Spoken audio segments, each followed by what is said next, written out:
If we can catch founders and business owners and entrepreneurs early, what we can say is, okay, there's a lot of risk that you're not even aware of. And here are the horror stories that can and do happen. We help founders solve what we call the founder's isolation paradox, which is the state of being where a founder may be very, very successful, but no one else knows. Maybe that founder is like not connected to their spouse, not connected to their kids, not making the kids games or activities. What we've learned is that 80% of businesses don't actually sell. Founders and entrepreneurs don't have a plan. They don't know their exit options. Founders that are so entrenched where they are the business, literally business comes to them because someone knows them as the founder.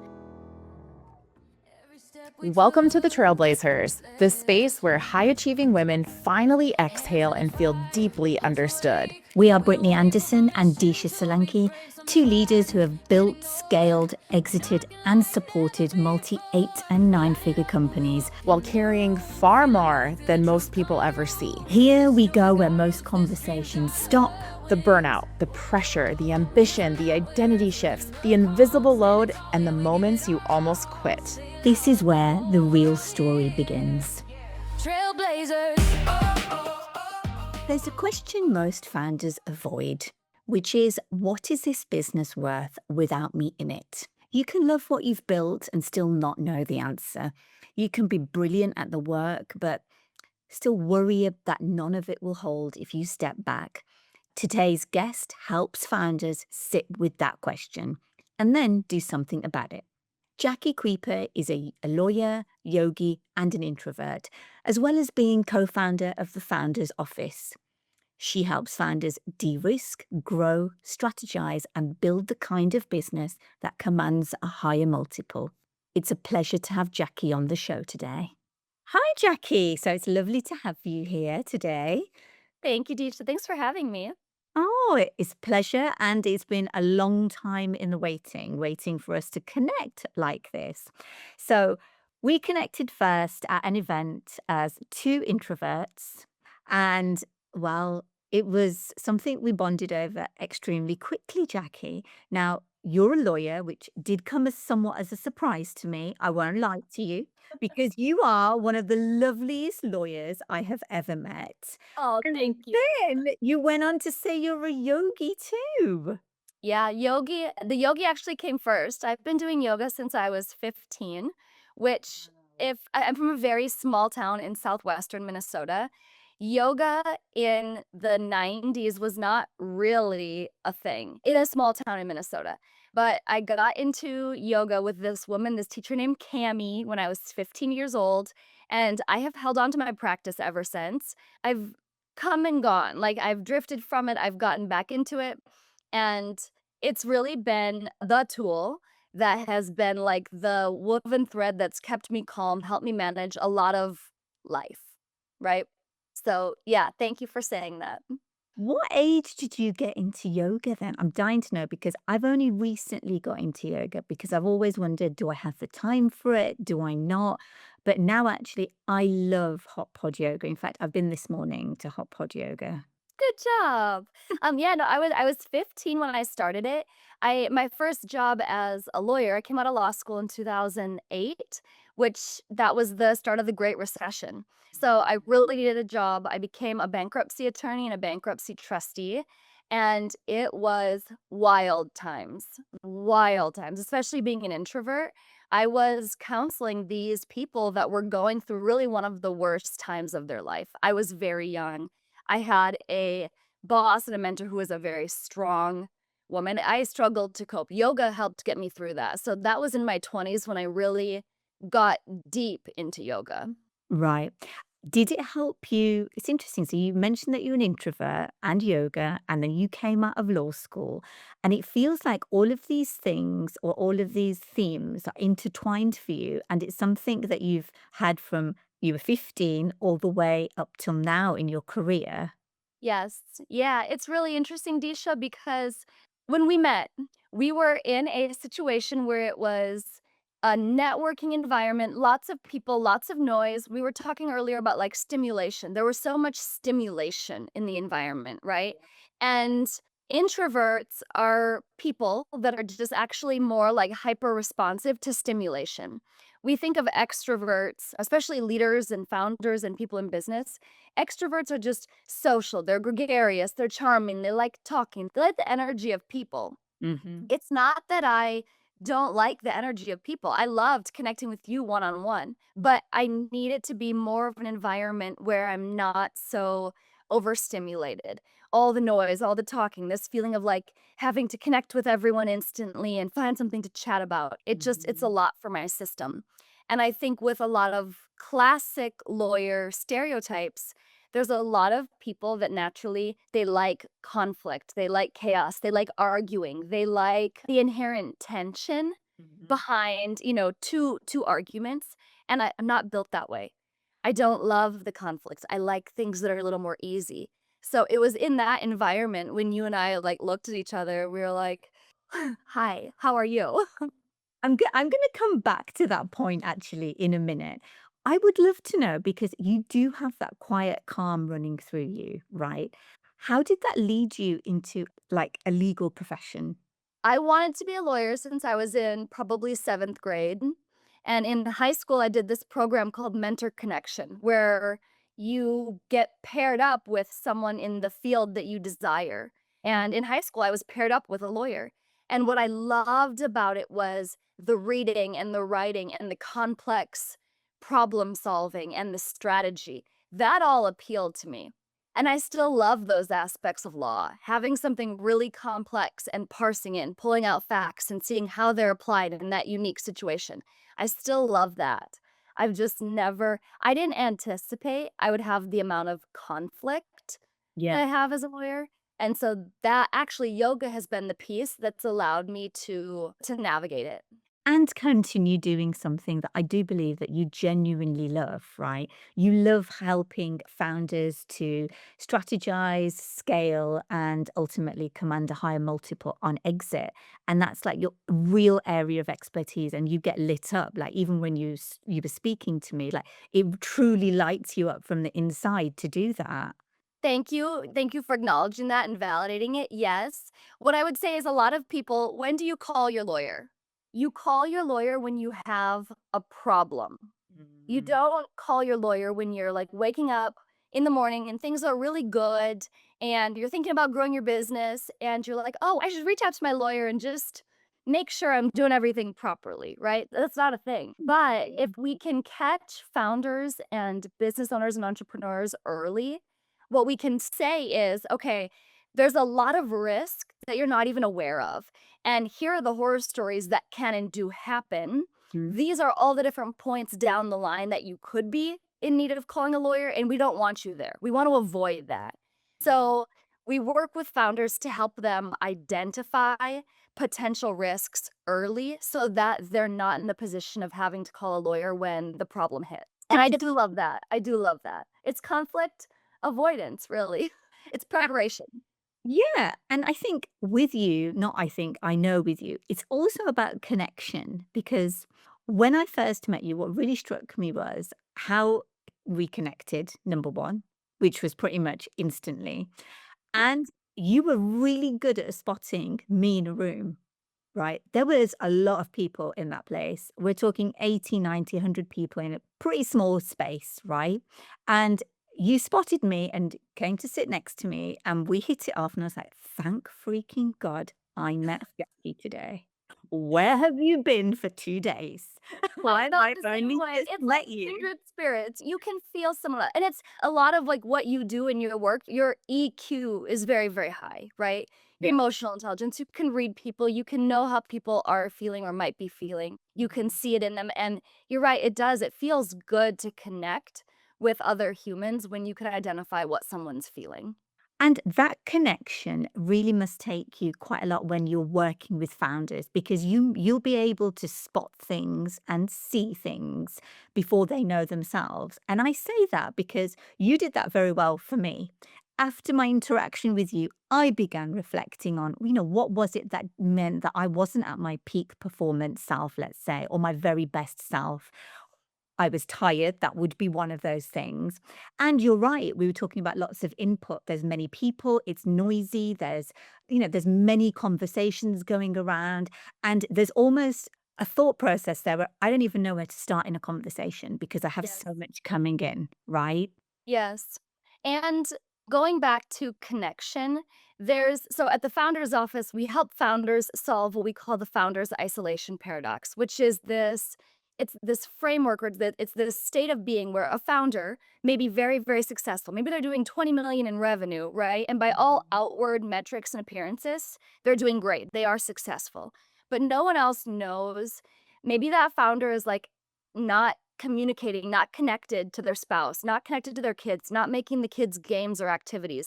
Maybe they have a lot of professionals and they're paying a lot of people around them, but they're like not communicating. So what ends up happening is that founder feels very isolated and very alone.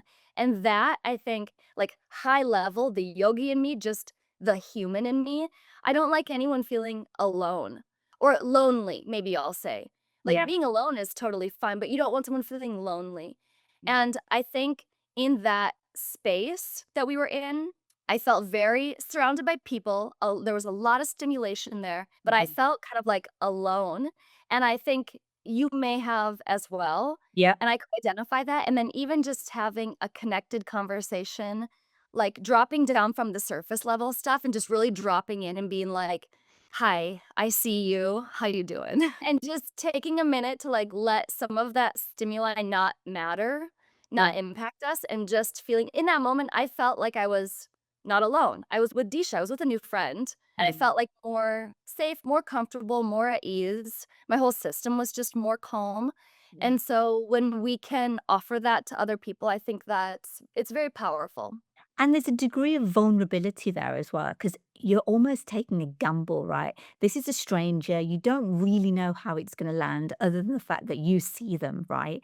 And you could easily sit down and be vulnerable, and they're like, no, I don't feel like that at all. And you're like, oh no, I read that one totally wrong. Yes, for sure. Vulnerability is tricky and can be scary, but it pays off. And I don't think most of us, the majority of people, if someone approaches you with good intention, even if they read you wrong, it's Mhm. okay. Oops, nothing lost. Yeah, and I absolutely agree with you. But it also takes a certain degree of knowing yourself and being comfortable with that too, right? And I've met lots of people who are not also comfortable with that feeling. They're like, oh no. Or I can see them and I'm like, you're uncomfortable, but they won't admit it. And that's a hard place for that person to be, I think, Yes, yes. because they're continuing down a path which is not aligned and not congruent. And I know that that's probably a lot of the work that you do with founders to find maybe that alignment and how they're going to grow and scale and exit. Yeah, yeah, it's kinda like the masks we all wear or the masks we think we have to wear, and it's getting people to a place where there's trust, and you want founders to trust you, but ultimately you want them to trust themselves, and part of that is Mhm. really education in a different way, right? It's the conversations you have and, like, the coaching you do, and how you help people get to a place where they're comfortable in their own skin regardless of all of that, the conversations, the stimuli, the narratives, and I mean the bigger narratives, like the expectations. Again, the narrative that a founder needs to be gregarious and charming and talk anything with anyone. That's just not the truth. It's not a feel good, authentic way for a lot of people to move through the world and to move through their work or their career or their friendships or their family. So we do a lot with normalizing the narrative around be who you really are and show up consistent. And that in and of itself is your credibility. That's how you connect with people and build trust. When you've been working with clients, is there any particular clients that have really stood out to you and you thought, I really made a big difference to that person or that family or that business? Over the years, there have been a handful of clients that were very memorable to me, and it always comes back to the human aspect and appreciation and gratitude. Kind of going back to this, like, I see you and I choose you in this moment to connect with, and that connection is so valuable. That's where the reward is. We say at the Founders Office, we're only going to work with founders and entrepreneurs who are coachable because there are so many people who are in their lane and they may have challenges, but if they're not willing to be coached and not willing to say, okay, I have room to grow and consider things and do things differently, then you're not going to get very far. So in the past, I've had, some select clients who were very coachable and then very appreciative. Thank you so much for what you did and how you did it.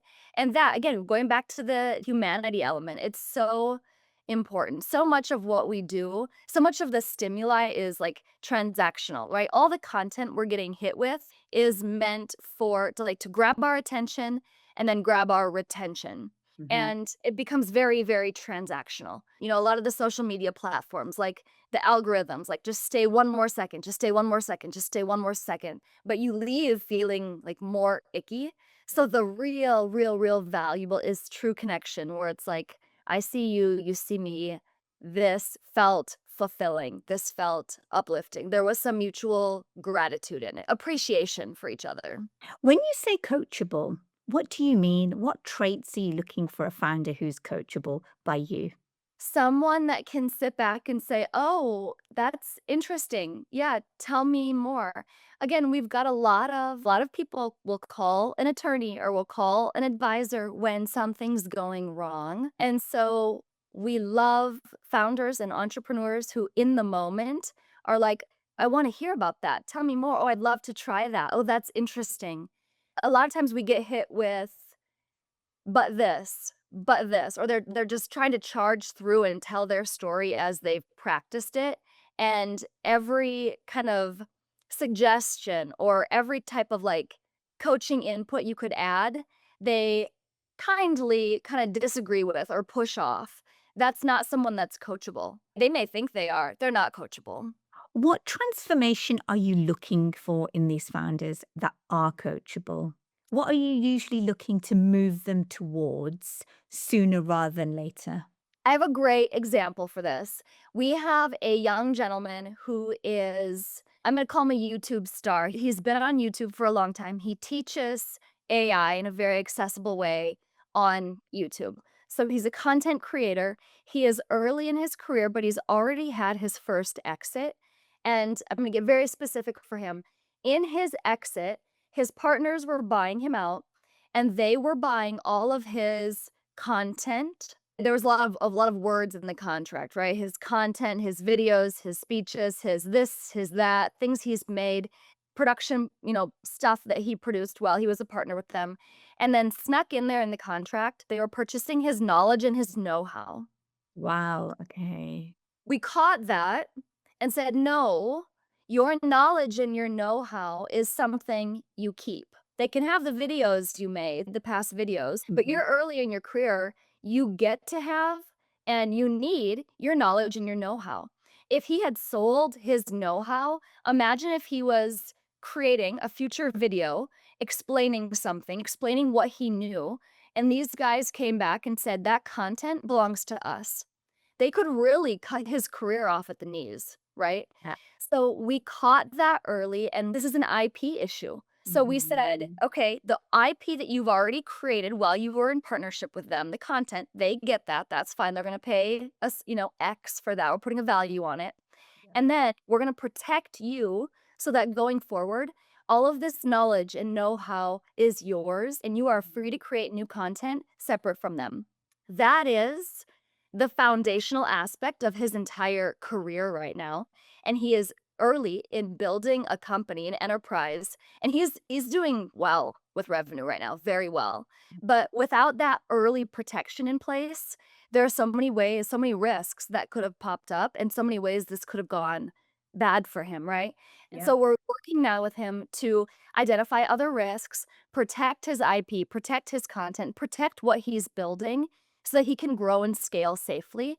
And then we're working within his enterprise to help him structure and put other mechanisms in place that will help him grow and help him build this. I don't want to call it a nest egg, but it Mhm. essentially is he's building a company for himself. And every conversation we have, he's like, can we draw it out? Can you walk me through it? And at one point he said, Disha, I love this. I want to be able to explain it to my parents.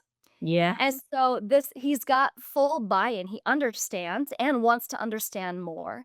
That to me is like perfect coachability. That is someone who's right there with you in appreciation, in gratitude, open to taking feedback. And every week he shows up and he's like, here's what I'm doing. What do you think about this?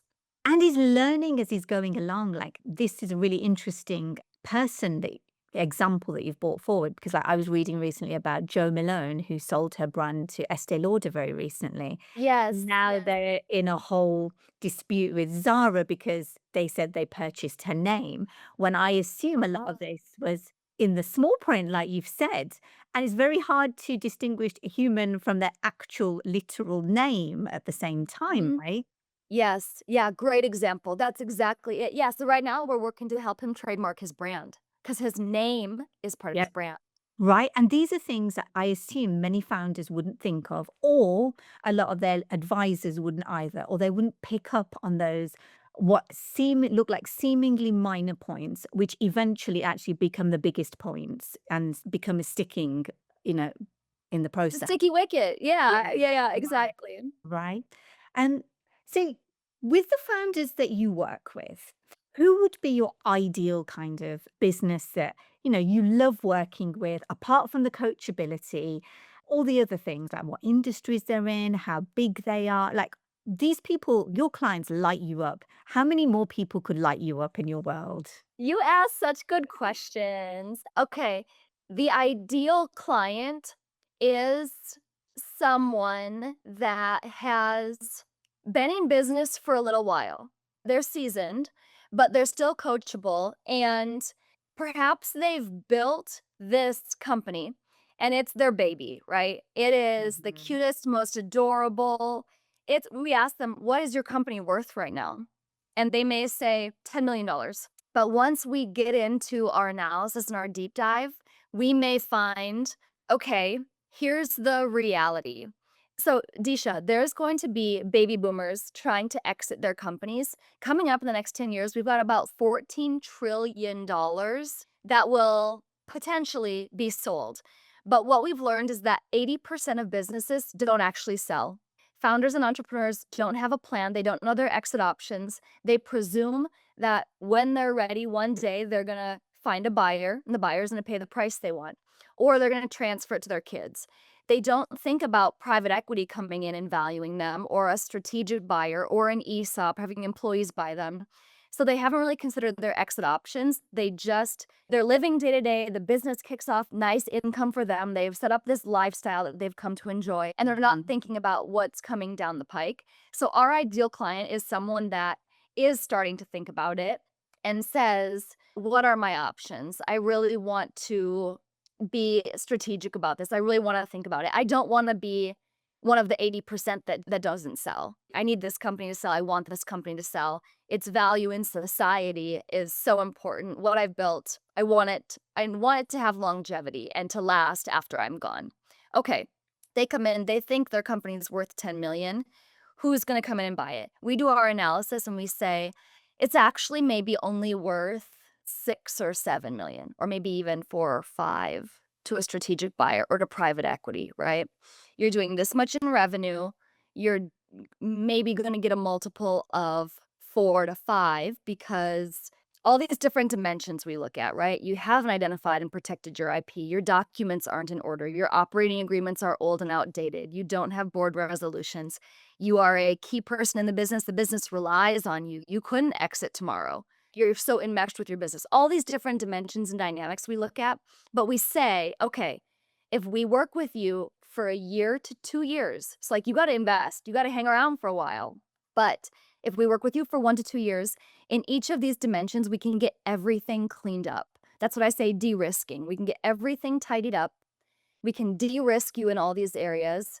We can work to remove you as the key person and put great management in place. We can clean up all of your documents. We can get you a great gangbusters data room that's clean and easy for someone to read. We'll get your IP protected.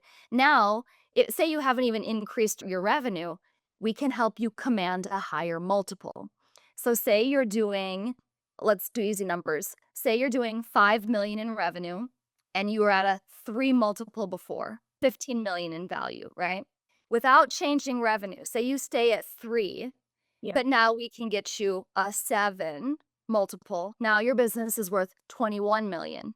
Does it make sense to hang on for a year or two to get yourself in a position where you can increase your multiple?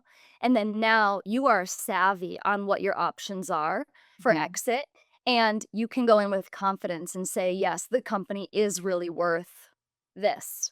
It's a level set, it's a reality check. And again, it requires a coachable founder. It requires someone that wants to hang in there and do the de risking before problems hit. So that was a long answer, but that's our ideal founder we work with. The 80% that don't sell, Jackie, why do they not sell if they decided that they wanted to start the process? So many reasons, Disha, but think about a mom and pop shop that presume they're gonna sell, say it's a plumbing wholesaler, Mm. and they've got a son who they think they're gonna hand the business to. Now the son's 30, 35, has his own family, has his own career. He's like, I don't wanna run the plumbing company. I don't wanna run the family business. We have a lot Mhm. of second generation Yeah. that don't wanna run the family business. So that's one thing. Mhm. Another is, again, those founders that are so entrenched where they are the business, they're the relationships. Literally, business comes to them because someone knows them as the founder. Well, if they Right. step out, the business is really nothing. The business relied on them and their relationships. So you have a buyer that comes in and says, What am I buying? I'm buying Roger, but Roger's Mhm. retiring. So what's left? What's here? You have another case where, like, financials get really messy, and someone's, again, just been running for a long time, but maybe their accountant hasn't talked to their lawyer, the books are a little messy, the data room is messy, Yeah. and a buyer comes in and goes, "What am I looking at?" Like, you know it if you're the founder and you've been living it, but an outside party can't come in and make sense of your books, you're not gonna sell. You're not gonna sell. No one wants to buy messy financials. I shouldn't say no one. Someone could, but they'll come in and they're gonna wanna pay a lot less for it because they know you're basically a turnaround project. And I'm assuming the lot less means that person doesn't want to sell anymore because they don't want to sell for a lot less because they have put a value on it themselves because they are the operator inside of it and they Yep. feeling that pain. Yep. Yep. So a lot of businesses, if they don't sell, what do? They kind of just sunset. They kind of just drift into the distance and kind of, shut down and cease. It'd be a Yeah. lot of, I'm sure you can think of a lot of examples, restaurants, food services, professional services, Mhm. law firms, accounting firms, professional services. There's heaps and heaps of businesses that don't sell. When you're not looking for it, you may not notice it, right? Because new businesses are Yeah. constantly being created. But so if you're not walking around looking at it, you don't automatically think, oh, that business didn't sell and it just went out of business. You said that most founders come to you, work with you for 1 to 2 years, and you increase their valuation. What makes them want to sign up with you for 1 to 2 years? And I don't mean just you in particular, because for me, actually, it feels like you sell them hope. That's the truth of it. The hope Yep. that, and I mean in a good way, that Yep. you have a structure, you have a framework, and it's going to take this defined period of time, and then you can get your, dream exit, for example. But there's a bit before that bit about the 1 to 2 years, because I can only assume most founders, when they come to you to exit, they have a problem right now. Like you said, not Yep. many people ring their lawyer unless they've got a problem. So maybe they want to exit right this minute or, in 6 months' time. How do you convince them that this is worth it apart from the money? Again, such a great question. It goes back to, is this person coachable? If someone is contacting us because they have a problem, they want it solved now, they want to sell their business, they want to sell in 6 months, there's a little bit of an educational hurdle where we talk through this with them. And if that person is still like a no, like 1 to 2 years is too long for me, that's not our client. Great. And if you have a problem right now, call your attorney. Call your attorney. That's the normal course of events. That's what you should do. Go get help for that problem. So it may not be a match unless we have someone that sees the value in saying, like before, the example with the numbers. If you're doing 10 in revenue, and we're not asking you to even, you don't have to change your revenue. Just keep revenue stable. We're not even asking you to grow it.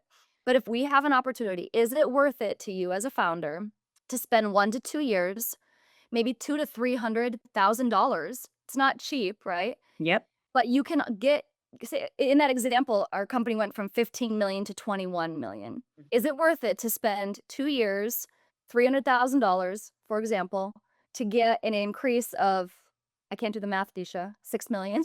Yep. Is it worth it? Some people might say, but I want to exit now. Okay, then that's not our ideal client. And you're always looking for a good match. You want to work with the people where there's going back to like connection, gratitude, appreciation, someone that gets the value of what you're offering and says, yes, I want that. So the key here is, Jackie, that people need to know about you because they don't know what they don't know, I think. I mean, they don't know they can work with someone and in 2 years' time, they could increase their value of their exit. How do people get to know about you and work with you? Like, where does those referrals come from? Because then you're not the normal lawyer, let's put it that way. No, no, it's very much word of mouth. It's very much within our network and our network adjacent and just meeting and talking with people. We don't take many clients in a year because it can be intensive. We meet with our clients on a weekly basis. We work through all these different dimensions. We work in a very kind of defined arc to accomplish what we're doing. And so we don't take many clients. The ones we do usually come from referrals where someone's like, "Oh, you need to talk to so and so. You need to talk to Diane. Her business, I know she's been thinking about exiting.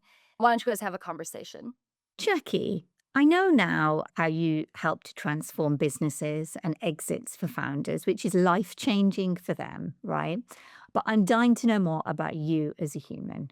Okay. You're not a lawyer or a yogi. There's so much more to you. You've just told me about data rooms and finance and all, coaching, mindset, psychology. There's so much more to you, Jackie. Who are you like when you're not on or you're not working? I am I love cats. I'm a cat lady. I've got 2 Bengal cats. I love gardening. I love being outside. My mom's a master gardener, so I am in the dirt. Like yesterday, I was 4 or 5 hours in the dirt. That goes flow state. I came inside without looking at a clock. I had no idea what time it was. It could have been noon, it could have been 5 p.m.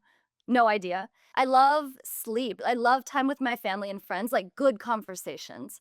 I Mhm, love traveling. There's like you said, I like stories with people. I mhm, like one-on-one connections where you find something maybe a little unexpected or you mhm. find like a true connection. I love that. That to me is like the enrichment of life. And I go to some of these events, these networking or, mastermind events, and you can meet 1 or 2 people where you get a great connection and you never know what comes of that. Some of the best things in my life have come from an unexpected connection and you know them for 2, 3 years, and then they're the person that next time your friend's kid needs a job, they're the ones that's like, "Oh, have him call me." You just never know what arises organically. That to me is like the woven tapestry of life. That's the good stuff. As a fellow traveler, what's been your favorite place to visit? I love Bali. I love Bali, and I go pretty much every year. I've gone and not done yoga, but I've gone and done a tremendous amount of yoga in Bali. Mhm. There is the minute the plane lands and they pull the jet bridge up and they open the plane door and you are in the jet bridge going into the airport, that moment, you'll see my face. It's like I am home. It's the smell of the air, it's the temperature, it's the humidity in the air, it's the music you can hear in the distance, even through the jet bridge. Bali is my other home. And there's a big distance between you and Bali too, Jackie. It take you a good Yeah, maybe Disha, a it's a few long days. flight. It takes me 24 hours door to door. It definitely takes you longer. It does. Yeah, it's a long flight. It's hard on my aging body, but it's worth it. How long do you go for when you go? I asked that because Bali is probably one of my top 3 countries. I Is love it it. really? Yeah. I Yeah. didn't know this, Yeah. Disha. Okay, this is part Yeah. of the fun of still getting to know each other. Well, okay, we're gonna have to put that on our list to meet up in Bali then. Minimum 2 weeks, usually 3 weeks or a month. Yeah. It's one of those places, right, where the humans there are so kind on the whole, right? So special. So special. Yeah.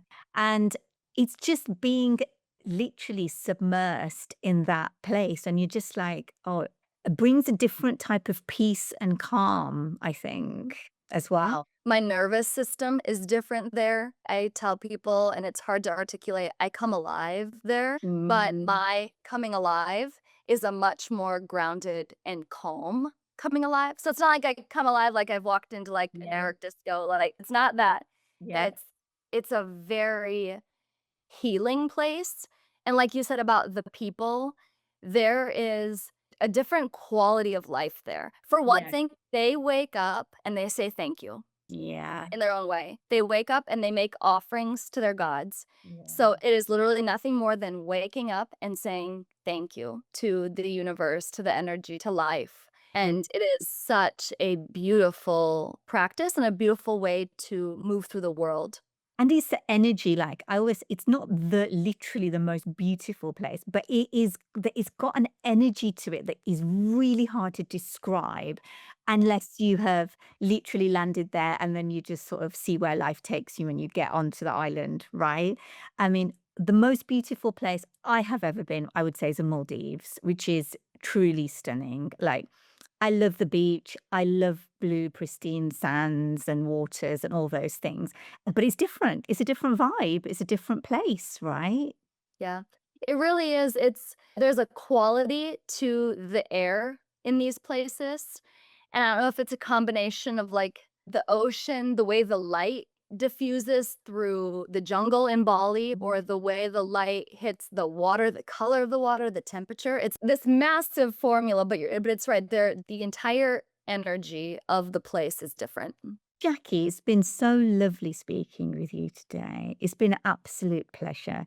For anyone who would like to contact you, how can they find you? The best website to go to is thefoundersoffice.com. And you'll read a little bit about the Founders Office there. I am one of 3 co-founders of the Founders Office, and there's a little contact form you can reach out. We manage that inbox daily, so ping us and we can set up time to chat directly. Lovely. And those links will be in the show notes too. Thank you for today's conversation, Jackie. It was my pleasure, Disha. Thank you.